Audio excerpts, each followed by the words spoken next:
Hi, everybody. I'm Tonya. I'm the new head of Humanities for America.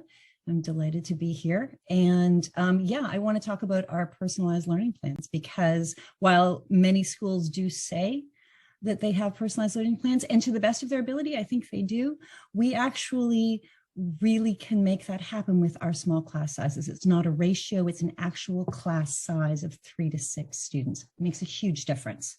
So at Sallay, we foster students' critical and global thinking skills through the study of humanities, struggles, and achievements, which sounds like a lot. What I mean by that is we study what does it mean to be human? And we ask that of the kids. So it's not so broad, it's personal, it's to them, because we are middle school. So when we're talking about personalized learning, we're thinking about it through a middle school lens. What makes Sallay special is that it's focused on middle school development, the wacky, wonderful time when kids are in the process of figuring themselves out. By high school, so many students' ideas are set, which is why middle school is the time to foster the love of reading, writing, and learning. This time, emotional growth and development comes with many, many opportunities. For our humanities program, we include history and geography as part of our social studies, philosophy, English, world literature, and art, and we interweave them into the curriculum. These subjects are then combined into a single chronological organized course.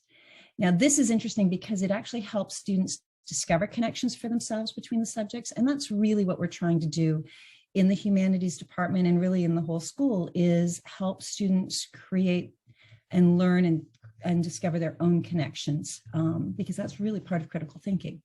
So the humanities program itself is built on a skills-based continuum of reading, writing, and grammar through project-based learning. We consider writing the cornerstone skill. Every year, students will produce independently researched essays. They will also write smaller, more informal pieces throughout the semester, including practicing their note-taking skills, doing short stories, journal entries, book reviews, poetry, focused free writes, and more. I'd like to talk for a minute about focused free writes because I'm a huge fan. Basically, what that means is we will have the kids write every day, no matter what. They will start the class with a 3-minute writing assignment. And the writing assignment is something that we'll decide upon in our first on-site together. So they'll give subjects, and the subjects will be goofy, silly, interesting to them. Do you prefer, TikTok or Instagram? Is Facebook really dead? Are dogs better than cats? Should we own horses? Whatever it is, they'll come up with the topics. And then we will do the 3-minute timed writing in their journal, and then they share out. And because we have such a small class size, they can each share out. This does a lot in the way of skill building because, first of all, it teaches them writing is thinking, and thinking is writing, and then they hear themselves as they read it out loud, and then they get a sense of revision, because whenever you read your words out loud, you're like, I could change that. And also they get, low stakes presentation skills. The teachers and the blended learning program itself model the soft skills that we are highlighting. We want to highlight teamwork, flexibility, communication, and ultimately leadership. When the teachers and students first meet on site, they begin building their relationships through the academics and the extracurriculars. Paulina's going to talk a lot more about that.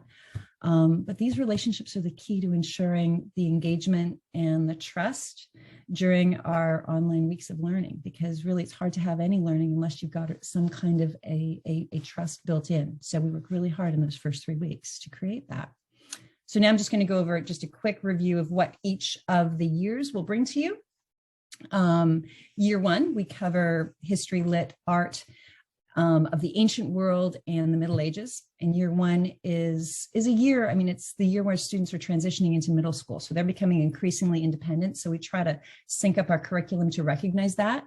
So through the study of ancient cultures and journey literature, we will think about critically where we come from and how we change through our experiences, something that'll be really real to them as they are having this new experience. And then we push them to use some concrete evidence to explain why they think the way they think, support their inferences, and then have them communicate it clearly through strong writing and experiential projects. Year 2, we cover the art, history, lit, and art of the modern age, which is the 15th century to the 19th century. We focus on cultural diffusion, basically the spread of religion, ideas, art, and technology and how that shaped the world. Year 3 finds us in a deep dive in the 20th century and beyond. Students grapple with the ideas of justice, which is so important in Year 3, which often translates to 8th grade, because they feel strongly these ideas of what is fair and what is not fair. So they take the discussion of laws and individuals creating a just society really plays into where they are developmentally. We challenge their grammar and their composition skills through thesis-driven essays, because you can't have enough essays. And then they will also be doing creative writing and playwriting. And basically they'll present, perform, instruct, research, all in an effort to engage with the 20th century. By years 4 and 5, we bring all of the skills that we've formed together through a series of thematic courses. So drawing on stuff that they've already studied through the past 3 years, they will look at humanity through different lenses. How do we interact with technology? How do we interact with the environment, society, economics, discussing ideas of identity and spirituality. Each unit is interlaced with the study of current events, because that really makes the ideas accessible and real to them. And then we continue regular work, strengthening our reading and writing and critical thinking skills. The ultimate goal is to help students succeed academically in high school and beyond with superior analytical writing and communication skills, so they can navigate our world and really actually just be empowered to help march humanity to a brighter future. Go Humanities. There you go.